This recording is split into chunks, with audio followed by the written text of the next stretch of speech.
अस्सलाम वालेकुम dear students. आज हम 6th क्लास की साइंस का चैप्टर नंबर 5 पढ़ेंगे, सेपरेशन ऑफ सब्सटेंसेस। पिछले वीडियो में मैंने आपको इसकी कुछ डेफिनेशंस जो ऊपर दी हुई हैं, जैसा कि hand picking, threshing, winnowing, sieving, sedimentation, decantation, filtration, evaporation and condensation, ये मैंने आपको लिखाई थी। तो आज हम इसका चैप्टर पढ़ते हैं। अब सेपरेशन ऑफ सबस्टेंस क्या हुआ कि सबस्टेंस चीज़ों को अलग अलग करना है ना, चीज़ों का अलग अलग होना, उनको अलग अलग करना। जैसा कि हम देखो बहुत सारे मटेरियल्स को हम क्या करते हैं, मिक्सचर ऑफ मटेरियल्स को हम सेपरेट करते हैं, उनमें से सबस्टेंसेस जो भी होते हैं उनको हम अलग अलग करते हैं। फॉर एग्जांपल हमारे पास टी है, जो चाय जो है हमारी, तो हम उससे स्ट्रेनर की हेल्प से हम उसमें से जो टी लीव्स होते हैं उनको हम सेपरेट कर देते हैं, ताकि वो जो लिक्विड बाकी बचे चाय जो है वो हम अच्छे से पी सकें, एंजॉय कर सकें, हमारे मतलब हमें उसकी पत्तियां हमें डिस्टर्ब ना करें। इसी तरह जो ग्रेन्स होते हैं तो हम उसे मतलब जो हमारे पास ग्रेन्स का स्टॉक होता है तो हम उसमें से भी जो भी डर्ट वगैरह होती है, जैसा कि कुछ पेबल्स होते हैं, स्टून्स, कुछ डर्ट, हस्क, मतलब कुछ भी ऐसी चीज़ें होती हैं तो हम उन्हें अलग अलग कर देते हैं। इसी तरह जो मिल्क है या कर्ड है तो उसे हम क्या करते हैं, चर्न करके हम उससे मतलब उसका घी निकाल देते हैं, उसमें से अलग कर देते हैं घी।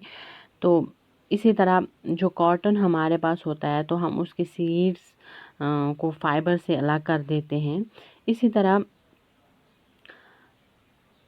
हमारे पास जैसा कि फॉर एग्ज़ाम्पल हमारे पास क्या है, अगर हमारे पास मतलब एक कंटेनर, एक बास्केट है जिसमें मैंगोज़ भी हैं और एप्पल्स भी हैं, तो हमें उन्हें अलग अलग करना है, तो वो हमारे लिए बहुत आसान हो जाएगा, है ना। तो हम उसे आसानी से अलग कर सकते हैं, मैंगोज़ अलग निकाल के दूसरे कंटेनर में रख सकते हैं, तो हमने इनको अच्छे से सेपरेट कर दिया। लेकिन इसी तरह कुछ चीज़ें ऐसी होती हैं, कुछ मटेरियल मतलब मिक्सचर ऑफ मटेरियल्स ऐसे होते हैं जिनको उनमें से सबस्टेंसेस का अलग अलग करना बहुत मुश्किल होता है। फॉर एग्ज़ाम्पल हमारे पास एक क्या है, ग्लास ऑफ सैंड है, रेत है, with mix salt mixed in it, तो हम उसमें साल्ट मिला देते हैं, तो अब हमें उसमें से साल्ट निकालना बहुत मुश्किल हो जाएगा, है ना। अगर हम उसमें से साल्ट ऐसे चुन चुन के निकालें तो हम वो अलग नहीं कर सकते।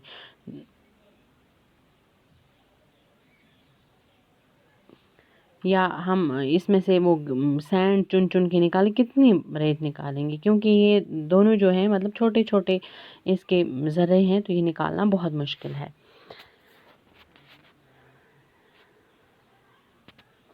जैसा कि मैं आपको रीडिंग करके बताती हूँ। There are many instances when we note the substance being separated from a mixture of materials. Tea leaves are separated from the liquid with a strainer while preparing tea. यहाँ पर फिगर में दिया हुआ है किस तरह हम मतलब चाय में से चाय की पत्ती को अलग कर देते हैं with the help of strainer. Grain is separated from stalks while harvesting. Milk or curd is churned to separate the butter. ऐसे यहाँ पर फिगर 5.2 दिया है, इस तरह हम मतलब मिल्क या बटर को चर्न करते हैं और उसमें से बटर निकाल देते हैं। मिल्क और कर्ड को चर्न करते हैं और उसमें से बटर निकाल देते हैं। As we learn in chapter 3, we gain cotton to separate its seeds from the fiber. Perhaps you might have eaten salted dalia or poha if you found that it had chilies in it. You may have carefully taken them out before eating. Suppose you are given a basket containing mangoes and apples and asked to separate them. What would you do? Pick out one kind and place them in a separate container, right? Seems easy, but what if the materials we want to separate are much smaller than mango or apple? Imagine you are given a glass of sand with salt mixed in it. Impossible even to think of separating salt from this mixture by picking out grains of sand by hand. अब है methods of separation. तो किस तरह ये separation के जो method हैं कौन कौन से हैं, जैसा हैंड पिकिंग है, थ्रेशिंग है, विनोइंग है, सीविंग है ना, ये इसके डिफरेंट ये हैं मेथड्स है, सेडिमेंटेशन है, डिकेंटेशन है, फिल्ट्रेशन है। तो अब हम पहला पढ़ेंगे हैंड पिकिंग। हैंड पिकिंग किसको कहते हैं? आप यहाँ पर फिगर में देख रहे हैं, फिगर 5.3 में, कि किस तरह ये आदमी इस ग्रेन्स में से स्टोन्स को चुन चुन के अलग कर रहा है, यानी कि कोई भी मतलब जो भी इम्प्योरिटीज इसमें है वो उन्हें चुन चुन के अलग कर रहा है, तो इसे कहते हैं हैंड पिकिंग। अब इसकी डेफिनेशन है यहाँ पर, this method of hand picking can be used for separating slightly larger sized impurities like the pieces of dirt, stone and husk from wheat, rice or pulses. The quantity of such impurities is usually not very large. तो इसमें जो भी ये quantity होती है impurities की, ये ज़्यादा नहीं होती हैं, बल्कि हम आसानी से इसे निकाल देते हैं। अगर ज़्यादा इम्प्योरिटीज़ होंगी तो वो चुन चुन के निकालना बहुत मुश्किल है। आप देखते हो घर में हम दाल वगैरह लाते हैं तो किस तरह आपकी मम्मा भी घर में करती है ना, उसमें से चुन चुन के वो मतलब जो भी इम्प्योरिटीज़ होती हैं वो अलग कर देती है, फिर उसके बाद पकाती है। इस तरह है सेकंड थ्रेशिंग। थ्रेशिंग क्या हुआ, यहाँ पर आप देख रहे हैं, थ्रेशिंग वो प्रोसेस होती है जब मतलब हमारे फसल तैयार हो जाती है, जैसा वीट है या पैडी है, तो फिर हम क्या करते हैं, उसको जमा करके पूरी जब वो सूख जाती है तो फिर हम उसे कोई भी मतलब सख्त चीज़ रखते हैं, जैसा कि लकड़ी रखते हैं, मतलब बड़ी लकड़ी रखते हैं या ड्रम वगैरह रखते हैं, फिर हम उस पे उसको ऐसे मार मार के ग्रेन्स अलग कर देते हैं और घास अलग कर देते हैं। तो ये प्रोसेस, इस प्रोसेस को कहते हैं थ्रेशिंग।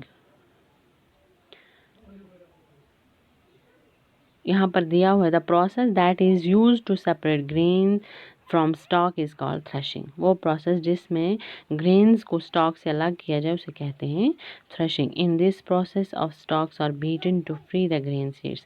इसमें क्या किया जाता है, स्टॉक वैसे मतलब बीटन किया जाता है ताकि ग्रेन सीड्स अलग हो जाएं। Sometimes threshing is done with the help of blocks.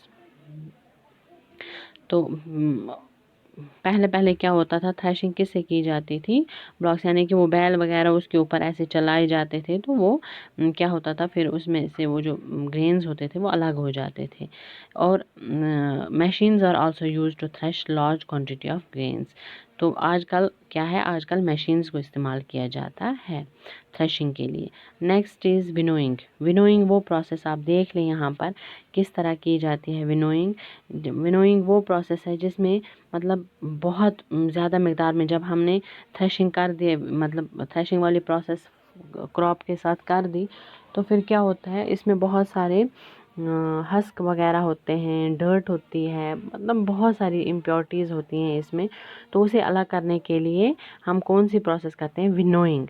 इसमें क्या किया जाता है, बहुत ऊंचाई से ऐसे उस मतलब ग्रेन्स को ऐसे ऐसे डाला जाता है ताकि मतलब अगर हमारे पास वीट है या ये है पैडी है, तो हम उसे जब ऐसे ऊपर से नीचे फेंकते हैं तो क्या होता है, जो दाने मतलब भारी होते हैं वो नीचे आकर गिरते हैं, और जो ये कचरा वगैरह होता है वो हवा से उड़ के दूसरी मतलब और चला जाता है।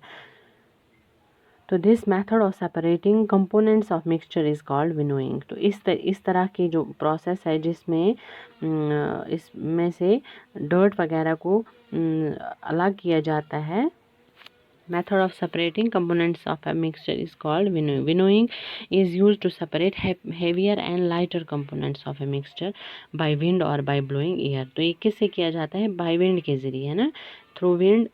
इसमें से जो भी मतलब इसमें जो भी इम्प्योरिटीज़ होती हैं, जो भी कचरा वगैरह होता है उसे अलग किया जाता है। This method is commonly use by farmers to separate lighter husk particles from heavier seeds of grain. तो ये कौन करते हैं, फार्मर्स इसे इस तरीके को इस्तेमाल करते हैं ताकि उनकी जो भी उनके पास ग्रेन्स होते हैं, सीड्स ऑफ ग्रेन्स जो होते हैं, तो उनमें से जो भी हस्क वगैरह, उनमें जो भी हस्क के पार्टिकल्स होते हैं उनको अलग करने के लिए वो इस तरह करते हैं। The husk particles are carried away by the wind. तो जब ऊंचाई से फेंका जाता है तो हवा क्या करती है, हवा उस हस्क पार्टिकल को अलग दूर ले जाती है और ग्रेन्स नीचे गिरते रहते हैं और जमा हो जाते हैं, साफ grains. The seeds of grains get separated and for a heap near the platform of for winnowing.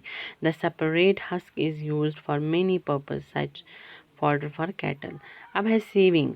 Next is sieving. Sieving वो प्रोसेस है जिसमें हम छानते हैं, मतलब जैसा कि आप देखते होंगे हम घर में आटा लाते हैं तो फिर उसमें जो भी इम्प्योरिटीज़ होते हैं हमारे पास, मतलब वो छलनी होती है तो उससे हम उसे छान कर उसकी इम्प्योरिटीज़ को अलग कर देते हैं। We use a sieve and pour the flour into it. Sieving allows the fine flour particles to pass through the holes of the sieve, while the bigger impurities remain on the sieve. उसमें क्या होता है, sieving से क्या होता है, मतलब जो कि अच्छे पार्टिकल्स होते हैं, अच्छा आटा होता है, वो उसमें से पास हो जाता है, और जो भी मतलब इसमें कम कचरा वगैरह इम्प्योरिटीज़ वगैरह होती हैं या बड़े पार्टिकल्स होते हैं वो उसी छलनी में रह जाते हैं। तो इस तरह क्या होता है, हमारा आटा भी हम छान सकते हैं।